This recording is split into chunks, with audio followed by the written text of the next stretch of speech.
Добрый вечер, дорогие телезрители. В эфире телеканала «Якутия-24». Старая добрая программа «Один из нас», которую вот уже много лет уже 10, с огромным удовольствием веду я, журналист Дмитрий Аргунов. И тема людского доверия, что ли, людской доверчивости, наивности и так далее, которая переплетена, скажем так, с реалиями нынешней цифровой жизни. У нас государство берет курс на цифровизацию. От этого никуда не деться. Все-таки 21 век на дворе. И по большому счету пользы от цифровизации всего и вся больше, чем вреда. Но вред все-таки есть. То есть капля дегтя, она есть. Мы каждый раз читаем сводки, будь то там на новостных лентах, телеграме там, и так далее. Пенсионерка из откуда угодно, там, из Саскалаха, из Ужгорода, из Саскалаха, из Воронежа, где бы то ни было, да, со всей нашей необъятной страны отправила мошенникам накопление в виде там, миллиона рублей, 100 тысяч рублей и так далее. На самом деле злорадствовать по этому поводу, там, называть всех лохами, это последнее дело, потому что, как говорится, с миру по нитке, голому рубаха, да, ну, мошенников голыми не назовешь, но давайте мы просто примерим на себя ситуацию, когда они вскрыли ваш аккаунт, в котором там, ну, отложенная до зарплаты там пара тысяч рублей, да, тоже, в принципе, хорошего мало. Ну, вроде бы и вреда мало, но ситуация неприятная.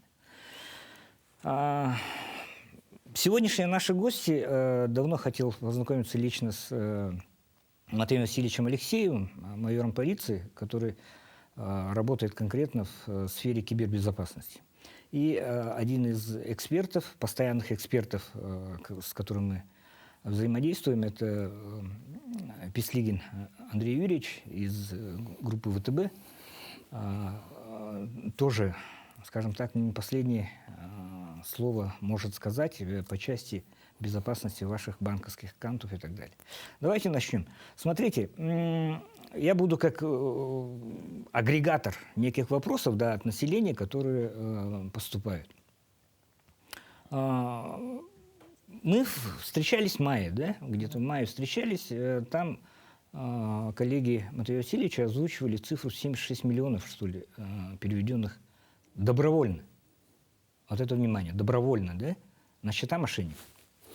Вообще, как в правовом вроде бы государстве, товарищи, существуют вполне легальные счета мошенников?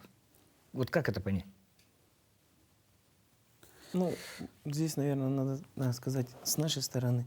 То есть, ну, как вы выразились, вполне легальные. То есть это карты, которые куплены у клиентов.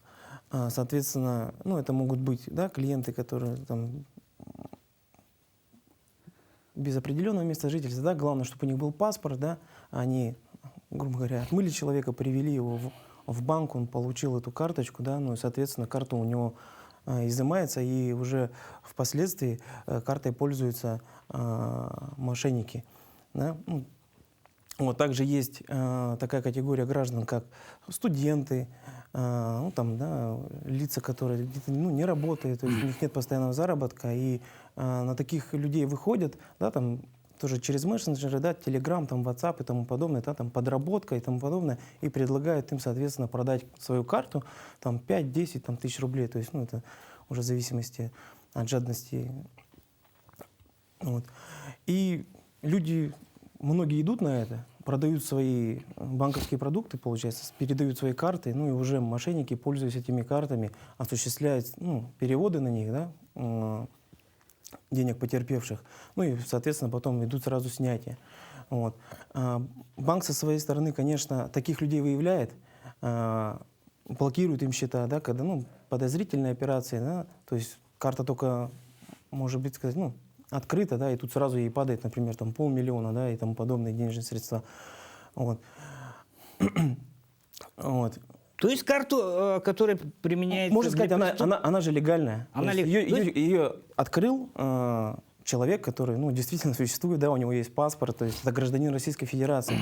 Вот, то есть это там не какими-то мошенническими способами ее открыли. Нет, ну вот счет вполне законопослушного гражданина типа меня, да, который Да. переводит за услуги там самозанятых, возможно, да, за услуги там какие-то там друзьям долг взял, потом переводит. Это же удобно, прежде всего, да, перевести онлайн банкингом определенную сумму. Там, люди у частных лиц покупают автомобили даже, Да. да, недвижимость покупают. Ну, то есть транзакции-то могут идти довольно крупные, скажем так, вполне законные. Да.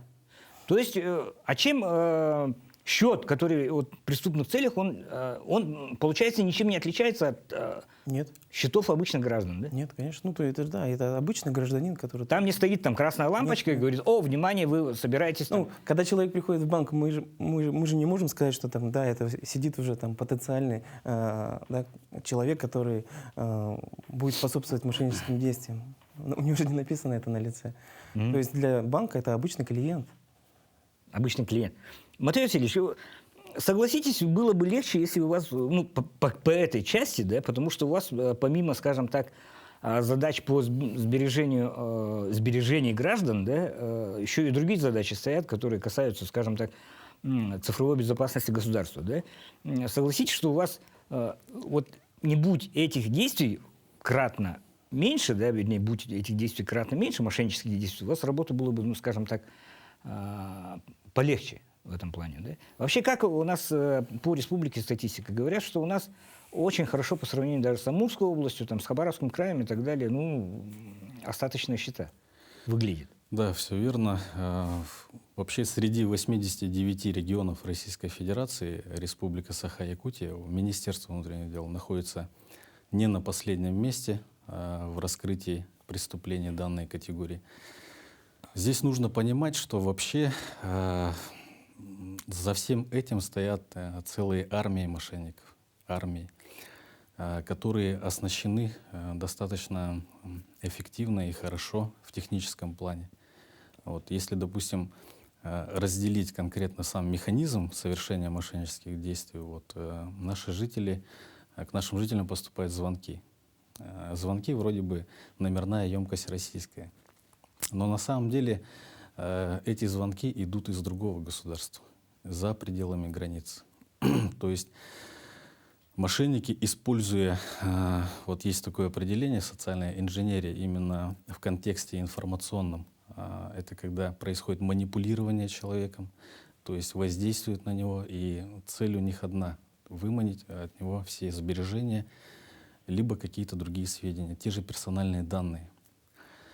И здесь нужно понимать, что люди, которые этим занимаются, они обучены достаточно хорошо. Они владеют информацией о жителях наших районов, городов, осведомлены о их жизни практически полностью, потому что мы персональные данные свои оставляем везде. Мы оставляем их не только в банковских секторах, но в магазинах, в торговых центрах, различных учреждениях. И, к сожалению, конечно, происходят утечки этих данных. И это не секрет, что ежегодно по России миллионы баз данных сливаются в сеть интернет, которых можно купить в теневых пространствах. И имея вот эти персональные данные, те люди, которые звонят с других государств, они, естественно, в дальнейшем, выполнив свою задачу, именно отправки денежных средств, используют уже, вот как сказал наш собеседник Андрей Юрьевич, легальные вот карты. То есть получается, когда человек, попавший под влияние мошенников, отправляет денежные средства, он перенаправляет их на карты владельцев, которые находятся в Российской Федерации.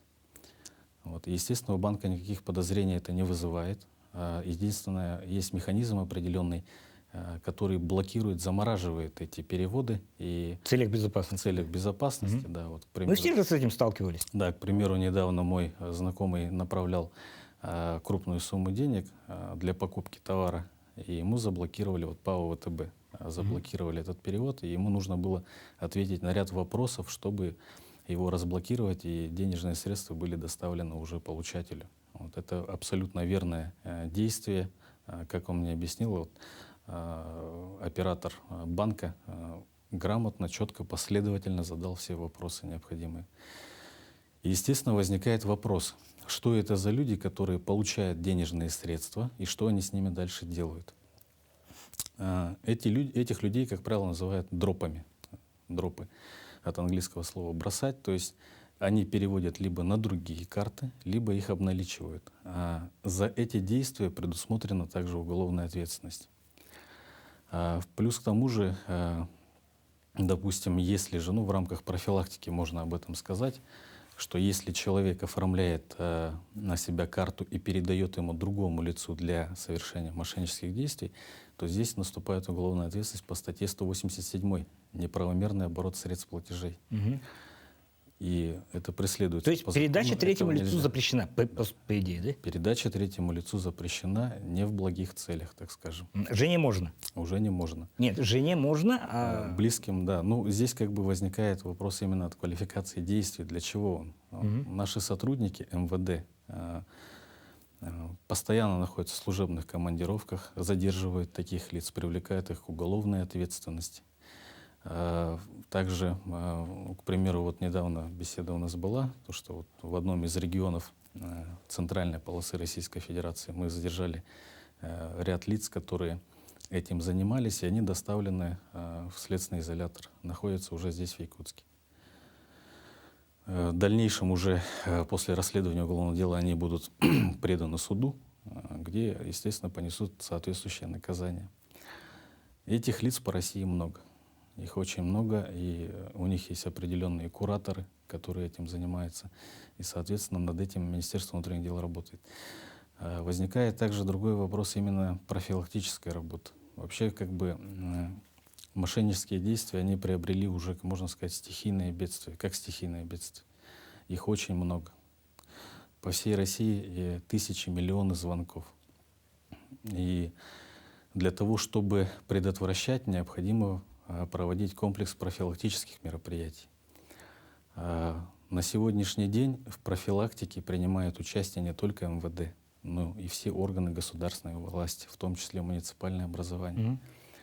Наш глава республики Александр Сергеевич Николаев ежегодно проводит координационные заседания, на которых определяются задачи, а прокуратура активно принимает участие в том числе. Ну, вы, наверное, видите регулярно все эти ролики, которые запускаются в новостных пабликах. Даже вот недавно мы попросили известного диктора НВК «Саха» Эдуарда Егоровича Рудых записать обращение. Вот почему именно Рудых?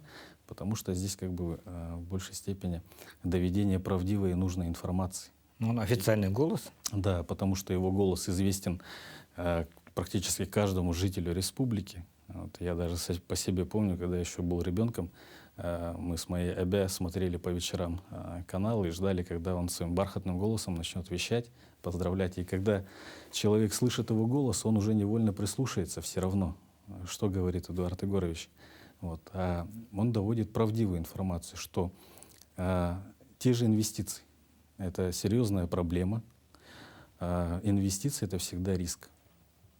Всегда риск в том плане, что, ну, понятно, люди хотят заработать денег. Когда, допустим, им поступает предложение от брокеров, то есть нужно понимать, что брокер — это посредник между рынком и инвестором. И все вот эти брокерские финансовая деятельность, она должна быть лицензирована. И любой житель нашей республики, он должен понимать, что если он даже вступил в эти отношения инвестиционные, он должен проверить на сайте Банки России, есть ли он в реестре, этот брокер, что если это вообще организация. Также существует сайт на Мосбирже, где можно посмотреть репутацию вот этих организаций и уже исходя из этого делать свои выводы. Вот, то есть мы не говорим о том, что все инвестиции, они уже Заведомо преступны. заведомо уже преступные. Конечно, есть законные способы получения денежных средств, заработка, но нужно к этому относиться с большой осторожностью. Иначе есть вариант поплатиться крупной суммой денег, влезть в кабалу.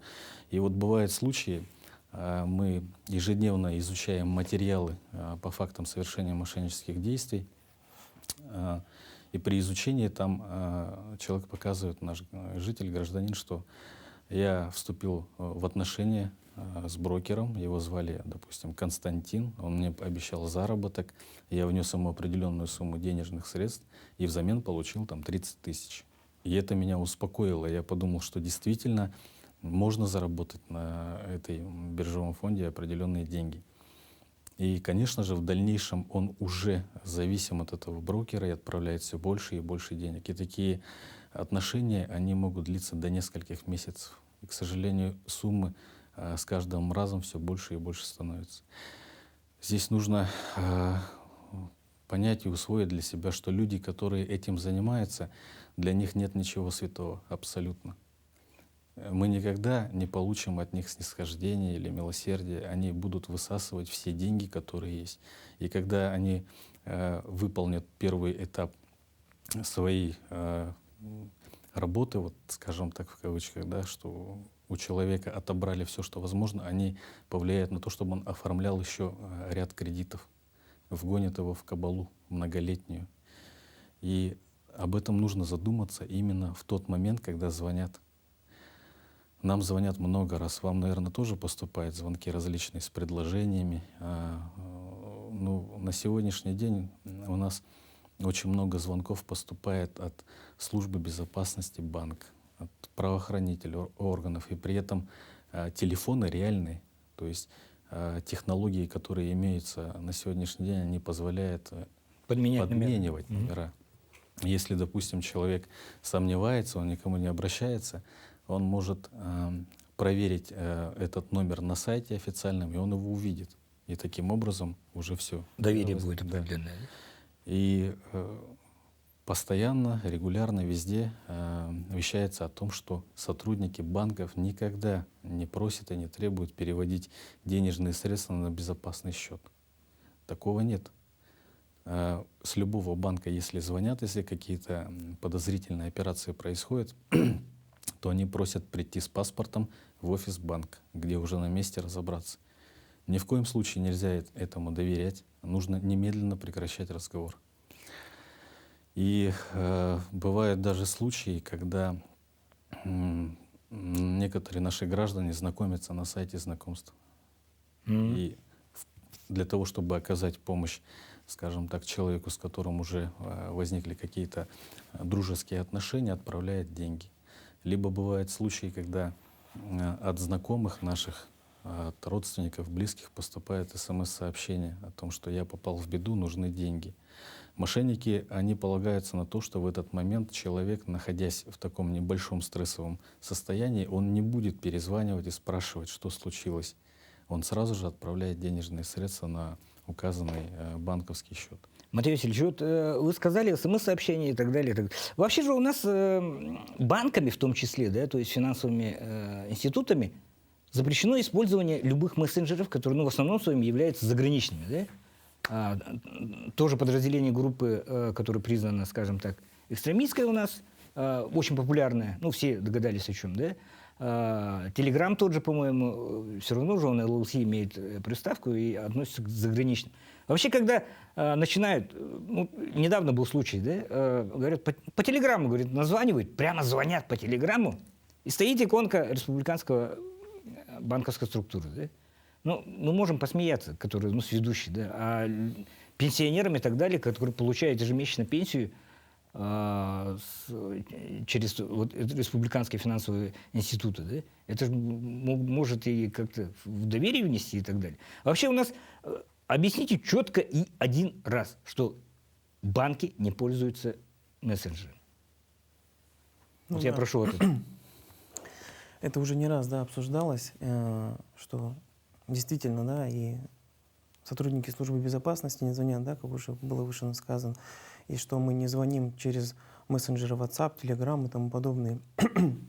Я сейчас объясню, почему я вот остановил на смс-слове, да? Давайте. Да, и да, там то, что это у нас в реалии, да, когда вам звонят, и там действительно отображается, да, тот или иной бренд банка, и ты смотришь, что да, вот же, мне звонят действительно с банка, и у человека уже в подсознательном уровне он уже начинает доверять этому, да, тем более, если это человек, ну, у нас не совсем разбирается, да, вот в всех этих аспектах, вот, те же самые пенсионеры, вот, и они уже на доверии, да, плюс поставленная речь, да, мошенников, да, и вот этот психологический подход, и в итоге мы потом имеем то, что человек остается с кучей кредитов, да, и с переведенными деньгами.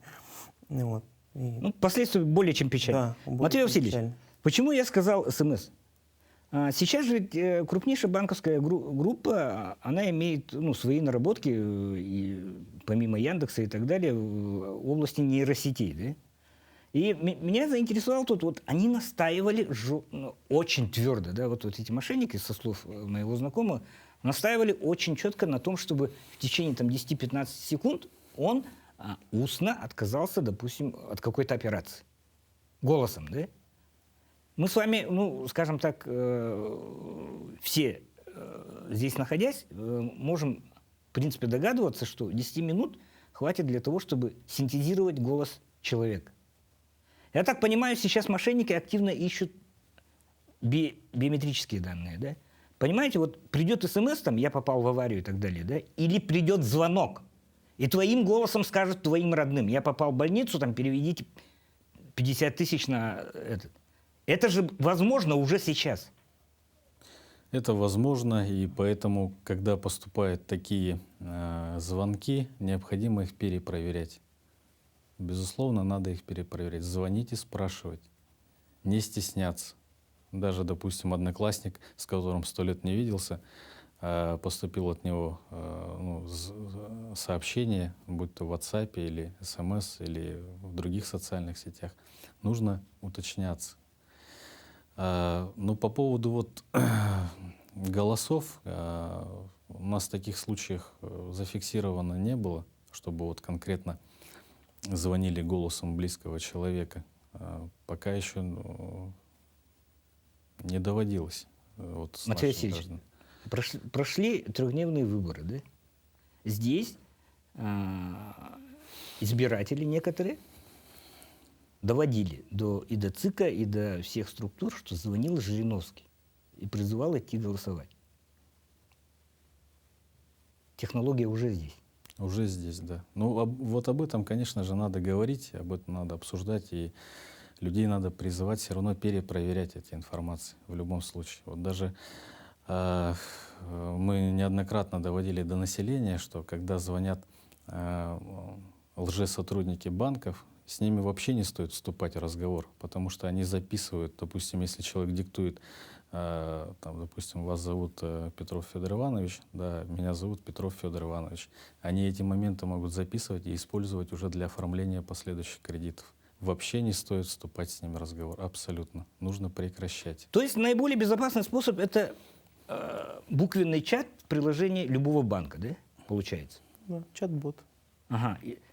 Чат-бот или колл-центр, куда ты позвонил сам, Сам, да, абсолютно. а не когда звонок приходит с той стороны, получается. Да, Это максимально безопасно. Я прав? да. Ага. Следующий вопрос такого плана. Почему вот приходит шквал звонков, да? Понятно, что номер засвечивается в базах данных и так далее. Шквал звонков приходит с любых регионов, там, с Калининградской области, откуда угодно, да? И молчат. Я могу объяснить. В общем, достаточно давно уже в операторах сотовой связи работают системы, которые блокируют так называемые спам-звонки.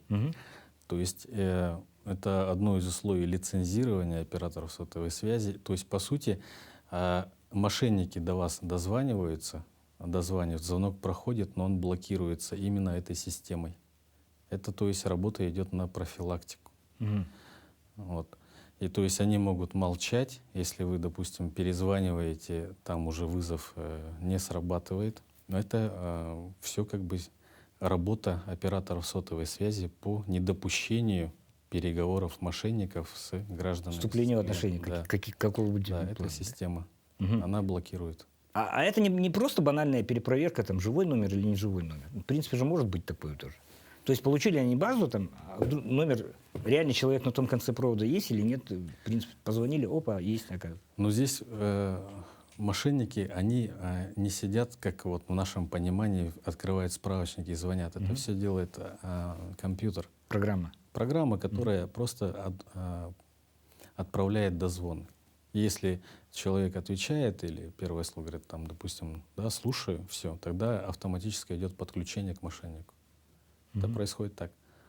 И поэтому этих дозвонов, их сотни, тысячи, миллионы идут по всей России. Вот и все. Смотрите, я еще так понимаю, что задают вопрос, вот я, допустим, там, держатель транспортной карты и так далее, ну, того же республиканского банка, да? Вне зависимости, крупный банк, мелкий банк, региональный он или федеральный и так далее, все держатели карт находятся под ударом. Согласны? Будь то там Райффайзенбанк, ВТБ, кто угодно, да? Абсолютно все. От этого застраховаться, там, перейдя в какой-то маленький банк и так далее, нельзя просто, да?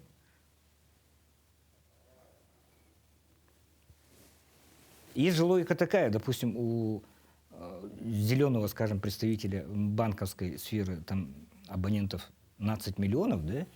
Ну, клиентов, вернее. Следовательно, вероятность мошеннических действий кратно увеличивает, да.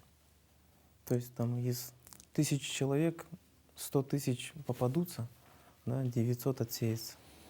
Но это раз на раз не приходится. То есть, еще раз говорю, держатели всех угодно карт, каких угодно карт, банковских любых, да, они находятся под удар. Какие еще, скажем так, последние ноу-хау? Ведь понятно, что мошенники далеко не глупые люди, да? Они очень хорошие психологи, очень хорошие, как вы говорите, социальной инженерией владеют. Какие последние ноу-хау, которые актуальны на конец сентября? То есть кем они представляются, какого плана звонки приходят и так далее? Ведь у вас, наверное, есть все-таки фактура какая-то. Ну, за последнее время участились случаи, об этом уже наши коллеги с МВД доводили информацию официально. Вот пресс-служба МВД у нас активно работает, и другие подразделения скачивают программы, которые позволяют дистанционно управлять телефоном.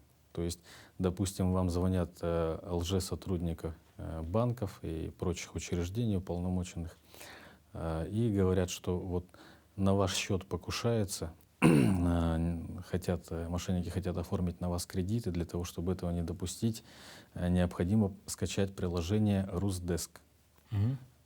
Эти случаи уже были неоднократно. Это приложение, на самом деле, оно призвано не для мошеннических схем. Вообще все вот эти технические возможности люди создавали для того, чтобы обеспечить удобство в жизни. Мошенники адаптировали их под свои условия.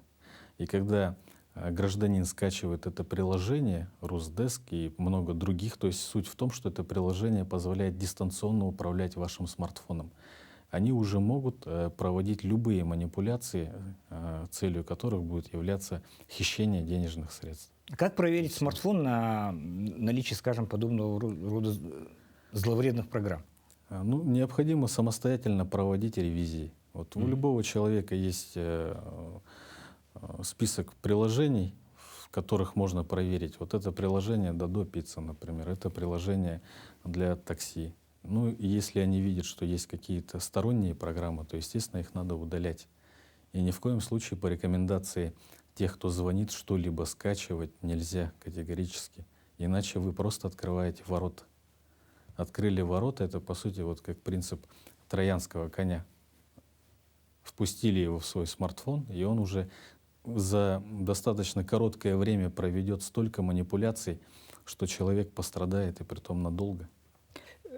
Хотите, я расскажу такой случай, да, который произошел со мной. Ну, понятно, что я человек в возрасте и так далее. На той стороне, да, они рассматривают, 70-го года рождения, там, можно, в принципе, он, наверное, и слегка не в форме, да. Разместил я частное объявление о продаже оборудования, к примеру, да, или там пила, инструмент какой-то, на известном сайте, таком агрегаторе объявлений.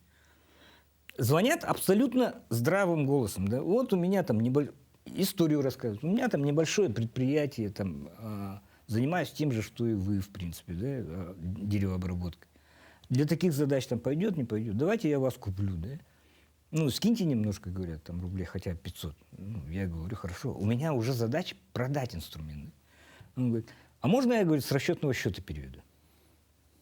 Я говорю, да мне какая разница, короче, вам же, вы как ООО или ИП можете с расчетного счета перевести на карту любого физика. Давайте я вам номер карты.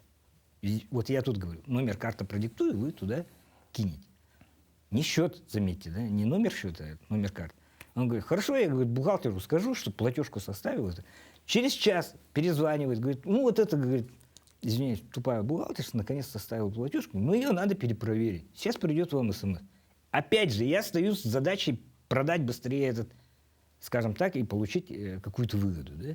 Он говорит, ну ладно, говорит, хорошо, давайте проверим. Бац, приходит СМС. Запрос на смену пин-кода. Запрос на смену пин-кода, да. Не перепроверки, ничего. Я такой сразу, ну ладно, ребят, давайте.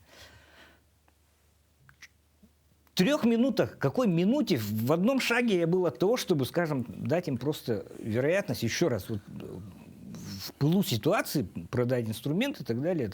Но как они разговаривали, как жизненно, как правдиво, не так сухо там и так далее, как вот эти, да, а вот ну, такие же ситуации, там, человек продает машину, продает оборудование, недвижимость продает, да, и таких вещей, наверное, просто море. Мы не говорим сейчас, вот отдельно мы поговорим и об инвестиционных, да, и так далее, потому что когда бабули в кафе говорят о биткоине и так далее, это как-то слегка не то. Я пойму, если вот человек подкованный и так далее будет говорить о инвестиционных фондах. А вот когда бабушки начинают говорить, это уже не здраво, согласитесь? Поэтому мы немножко отдельно. И отдельно же о так называемом интернет-коучинге. Да? То есть в интернете же продают всякие услуги, там, курсы чего-то, повышение, там, похудей с нами за 30 дней и так далее. Ну, в каких-то аспектах это же тоже, скажем так, незаконно. Начиная с того, что не открывая юридического лица человека, осуществляя деятельность, заканчивая тем, что много очень. Давайте мы закончим вот часть того, что связано с банковскими счетами, с банковскими картами. Любой из нас сейчас является держателем там, нескольких карт. Есть у меня Тинькофф, ВТБ, там, Сбер. Море шлюзов для того, чтобы подобраться к моему кошелечку и увести мои кровные. Без участия самого владельца карты Да. какие-либо проникновения, так скажем, мошенники Невозможно. сделать не могут. В любом случае человек отправляет смс, называет реквизиты банковской карты. В любом случае. Если он скачивает те же приложения или посещает ресурсы, где может быть уже установлена вирусная программа, которая внедряется в телефон, и в дальнейшем они управляют этим телефоном и совершают какие-то хищения, это все как бы не без участия самого гражданина. Поэтому МВД и иные органы госвласти, когда занимаются профилактической деятельностью, они об этом постоянно предупреждают, что не нужно оставлять свои следы на сайтах, не нужно скачивать приложения, отправлять смс-ки, диктовать номера карт, защитные коды и так далее. Все это происходит, конечно же, отчасти в результате действий самого человека. Поэтому нужно быть внимательным. Вот по поводу пожилых людей, вот вы говорите, да, все верно, действительно, есть такие моменты, когда, к сожалению, наши пожилые граждане тоже попадают под влияние и отправляют достаточно крупные суммы денег и накопления большие. Здесь необходимо, чтобы в профилактике в том числе принимали участие близкие люди, дети, родственники. Вот бывали случаи, когда мы опрашивали гражданина, пожилой человек, который отправил крупную сумму денег. И когда мы задавали вопросы, знали ли вы о мошеннических схемах, да, я читал, я видел, я слышал, но почему-то в этот момент рядом никого не было. Потому что со мной дети мои редко общаются, они постоянно в работе, им некогда заняты. Вот не с кем было даже поговорить на эту тему. Вот, к сожалению, такие случаи бывают. И поэтому нам всем необходимо, в том числе регулярно общаться со своими близкими и спрашивать, как у них дела, что происходит вообще, какие есть новости и прочее, прочее. Таким образом предотвращать и поддерживать. Профилактика, она нужна в семье, на работе, везде вообще абсолютно. Предупреждать. Ну, как и любое явление современности, банковская карта, которая уже достаточно много лет, да, она была изобретена, в принципе, в конце 80-х и, в принципе, продолжает в той или иной форме функционировать и сейчас. Еще раз, это прежде всего удобно. Удобно для человека, который и свои правовые, ну, вернее, права свои реализует посредством банковских услуг, да, и свои обязанности тоже, ну, то есть уплату налогов, там, штрафов и так далее, получается. Но есть нюансы использования вот этого очень хорошего инструмента, которые позволяют, ну, злоумышленникам покушаться на ваши средства, на ваши накопления. Отвратительное явление, на самом деле. Но от этого никуда не деться. То есть и всегда была, скажем так, теневая какая-то сторона социума, да, то есть преступное сообщество и так далее. И, как верно Матвей Васильевич говорит, в принципе, в тюрьмах-то сидят далеко не глупые люди. Да? Нет, абсолютно. Да, и самая большая глупость была попасть туда. Имея они, скажем так, чуть больше там, удачи, везения, они бы не попали в места столь отдаленные и так далее. Но здесь мы, как бы перед эфиром говорили, нет такого явления, что вот в камерах сидят и обзванивают всех подряд, там, перешли мне там 50 рублей и так далее. Вот такого нет, потому что, ну, УФСИН, я так понимаю, свои обязанности блюдет тоже, да? Конечно. Поэтому эти центры, скажем так, принятия решений, как модно говорить сейчас, да, они выведены зачастую, вот, как мы говорим, в другие регионы, в другие страны даже, да? То есть удар наносится по гражданам страны, возможно, извне, возможно, изнутри, со стороны преступного сообщества. И вот я вначале говорил, они не гнушаются ни с чем там. 50 миллионов или 5 тысяч. Накопление на недвижимость или, извиняюсь, заначка до зарплаты, которую вы отложили там, на субсчет и так далее. Абсолютно не гнушаются. То есть тут возьмут 5 тысяч, там возьмут 5 тысяч, там с миллиона человек возьмут 5 тысяч. 5 тысяч на миллион – это уже сколько? Это уже много. Поэтому, прежде всего, вот я всегда отмечал, как будучи обозревателем, будучи журналистом, у людей в последнее особенное время, по сравнению с советским периодом нашей жизни, да, включается режим как бы обогатиться, да, как бы сделать жизнь лучше, как бы И граница, которую при этом переступаешь, морально-этическая какая-то там и так далее, она очень тонкая. Очень тонкая. Все мы говорим, это отвратительное явление, когда сетевые мошенники обманывают своих близких, родственников, односельчан. Ну и все-таки вот это желание там, ну, поиметь какие-то легкие деньги и так далее, но она не всегда дает возможность сделать это законным просто путем.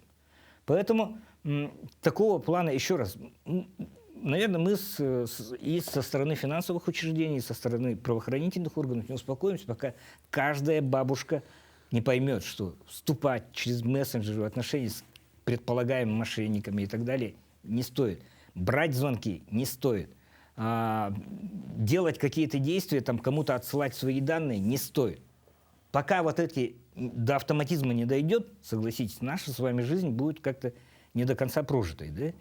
Поэтому давайте вот совместно выполнять вот эти задачи, совместно доводить до населения. Вот, кстати, у нас рубрика открывается про деньги, да, про финансовую грамотность. В принципе, мы даже тематически будем к этому подходить, но и с точки зрения бытовых, еще раз, вот я подал объявление, покупаю машину, там, не знаю, щенка покупаю, да, в принципе, могут обмануть и на этом.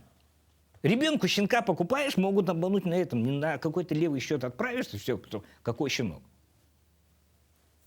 Поэтому поймите и примите как реальность. Пока есть деньги, есть те, которые хотят их заиметь, скажем так, используя не совсем законные способы. Спасибо представителям наших правоохранительных органов. Я знаю, что у вас очень много работы. Буквально в 2 словах. Каков шанс, если я вот попался на уловку мошенников и так далее, каков шанс того, что мне вернут средства? Шанс, конечно же, имеется. В любом случае цифровые следы остаются. Цифровые следы остаются, и мы над этим работаем. Вот подразделение, руководителем которого я являюсь, оно создано не так давно. В целом, вообще борьба с мошенничествами. У нас, допустим, в нашей системе МВД участие в противодействии и борьбе с мошенничествами принимают все сотрудники, начиная от постового, заканчивая руководителями всех уровней.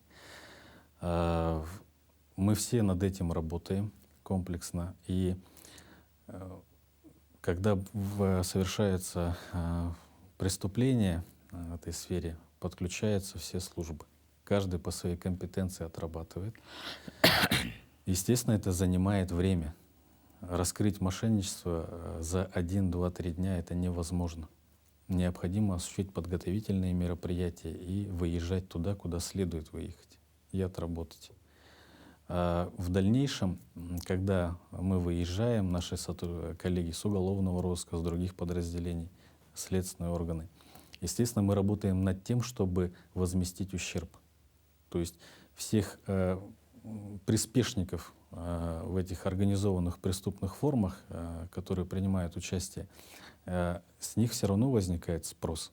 К примеру, когда мы выезжаем в служебные командировки, задерживаем лиц, следователь накладывает арест на имущество этого приспешника, транспортные средства, квартиры и прочее. Все, что на нем зарегистрировано, оно все подлежит аресту в установленном законом порядке. И в дальнейшем уже идет, естественно, разбирательство и вопрос возмещения ущерба. То есть шансы есть. Шансы есть. Такого нету, что Сам отправил, значит, все пиши сам пропало. отправил, да, все пиши пропало. Наша задача — защищать конституционные права граждан. Мы над этим работаем. И Министерство внутренних дел в том числе занимается тем, чтобы это направление усилять. То есть если возникает определенные обстоятельства, которые требуют внимания, безусловно, это и происходит. Сразу же определяются планы, составляются планы, графики, и идет прицельная работа. Она просто не видна. Я полагаю, да. Она не видна в силу определенных обстоятельств. Мы же не можем говорить по радио или телевидению, что мы делаем и как мы делаем. С кем раскрывать? Конечно, есть понятие служебная тайна, но работа ведется, и она как невидимый фронт. Он идет постоянно, круглосуточно, люди над этим работают. И такого нету, что мы видим, что там сложно, и от этого отказываемся. Мы работаем в любом случае, и работаем все. Спасибо. И махом буквально пролетели, да, но еще раз пришлось разделить там вот эти вот инвестиционные и так далее. Будем продолжать. Еще раз, все, что не здраво, все, что касается вот человеческого глаза, и ты чувствуешь, что происходит что-то странное, пожалуйста, сигнализируйте. В принципе, у нас есть аккаунты в соцсетях и так далее. Тем больше случаев мы разберем на практике, с участием экспертов, участием правоохранительных органов, тем, наверное, будет доходчивее донести. Я искренне верю представителям МВД, потому что они с каждого утюга сейчас вещают. Будьте бдительны, не доверяйте никому, не доверяйте даже самому себе, перепроверяйте самого себя, потому что только от вас зависит, куда попадут ваши деньги. Или в те руки, или не в эти. Увидимся.